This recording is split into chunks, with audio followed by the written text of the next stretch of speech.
Is Feral Druid that bad?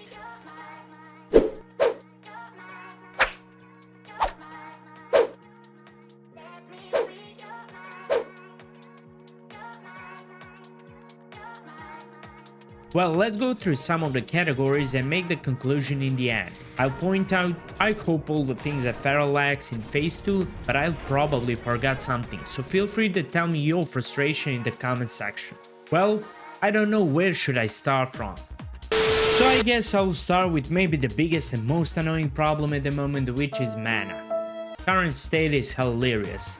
I mean, just look at the numbers. Cat and Bear form both almost 500 mana, while me as a Feral Druid have 1500 mana. Hello Blizzard, what is happening there? That's 3 freaking shapeshifts. In PvP that's unplayable, because you need to switch forms constantly in case you want to play Feral Druid properly. Feral Druid is known as one of the most fun specs in later expansions due to constant form switches, adaptation to different situations, reopens. For example, at the moment you are not even able to change the Bear form and Bash caster to interrupt his cast and go back to Cat form to continue the burst, and then switch again to Bear form in 5 seconds to interrupt another cast with Bear charge. You're out of mana. So literally Blizzard is telling us you got Bazooka and you got to spam angles. What mechanics you want more in Classic? But maybe I'm the problem, people who play Classic really think Classic PvP is good, which is absurd. I bumped into this Zaryu video from Phase 1 and I was shocked that it's considered as a good play in WoW Classic. The case is Zaryu played Mage against Boomy, which was the most broken spec out there in Phase 1.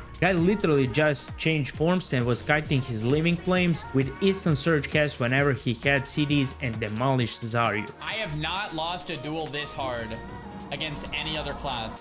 But comments were insane. Druid played it extremely well, Druid played it perfectly. Druid broke the Nova with Shapeshift and that's considered as outplaying Classic. Come on people, what is this? What are you talking about? Are you kidding me? Even some smart ass guy replied to a guy who were literally saying the same thing I'm telling you now. And he said, "Ha, that's why you aren't good at the game," which is completely clueless comment. The reason why I'm mentioning this in Mana Problem is, do people from Classic really need something more than one shapeshifting fight? Or this is normal, because they consider it as insane gameplay. I'm coming from Riot and there are fights where I sometimes change 10 forms at least in case to counter some big offensive or defensive cooldowns, and that's of course nothing compared to Frost Mage against Frost Mage duels or Warlocks against Mages. Come on, what is this PvP in WoW Classic? However, we gone too far. You might say, hey bro, but you have Innervate now and potential 30% mana decrease from talents in next phase. Case with Intervane is that requires global CD while you are human form, where you are so vulnerable and it doesn't regen at least some percent of mana instantly. There were cases where I shapeshifted 3 times fast because I must, and then I couldn't heal or go back to cat form because of mana. I used the Innervate and wait for another 5 seconds so I can actually use any ability, is that heal or coming back to cat form. That's completely useless in this bursting meta where Hunter's Path hits for 500 health per auto attack. It needs something like regening 200% of base mana, which will be around 300 mana per 2 seconds, and allows us to burst of heals and shapeshifts in small period of time. About talents, yes, actually there is 30% mana decrease in shapeshifts, but even then, will it be enough? With that talents, Bear and Cat form will be 330 mana, and by level 50 we'll have around, let's say, 2000 mana. Seems okay. One of the next problems regarding the abilities is 5-minute dash. Movement speed is crucial for Feral Druid to land shreds because you need to strike from back. If you don't have a dash, good players will try to face you and avoid turning their back. One more problem with dash that I already mentioned in last video is that it expires when you shapeshift, which is insanely idiotic game mechanic. So the solution for this would be some kind of passive rune in next phase, which every class will have. That rune for Feral could be something like 30% slow on Mangle and like 10 to 15% less mana on shapeshifts. Movement speed or slow are just crucial in keeping the target close to you to land a shred. If you start spamming Mangles instead of shred, your DPS drops significantly. Next ability problem is that Feral is insanely berserk dependent class. Without it, your chances of winning turns into like 10% in current phase. Big part of problem is runes management, which we will cover in a second.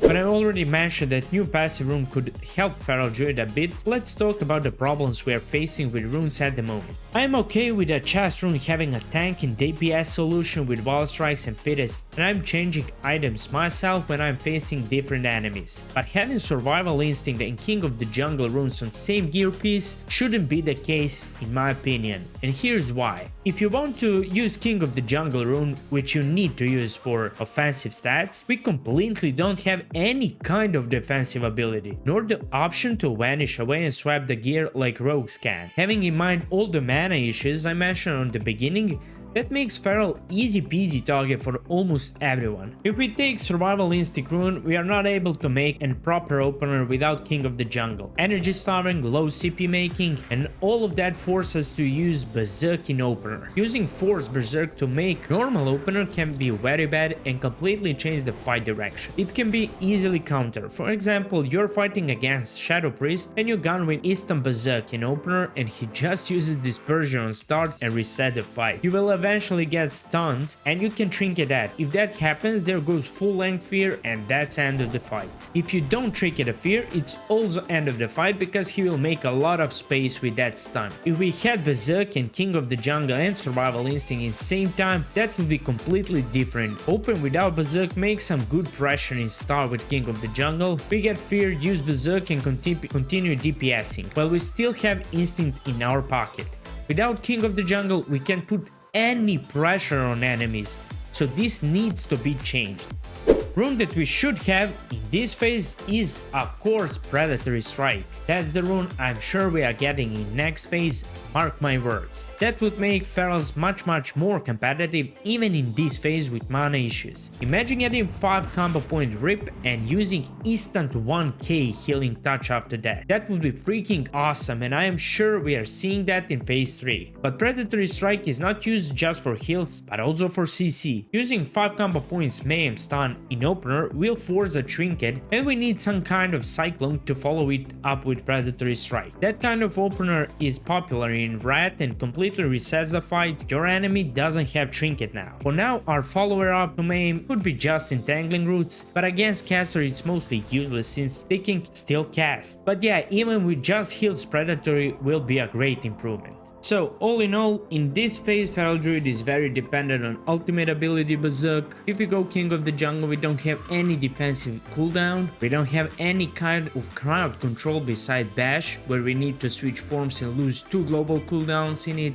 and which comes as interrupt, not real CC, and wastes 70% of mana. Very painful. And for the end of the video, one more idiotic mechanic is losing all combo points when you switch target. Yes, you lose all combo points with just clicking on a second target without even attacking it with any ability or attack. One of the most idiotic things I saw in Classic. So that was my opinion on what keeps this class from making anything significantly good in PvP. These problems are intertwined and solving just one of them would already improve this class. Thanks for watching and let me know your opinion about all of this in the comment section. Peace.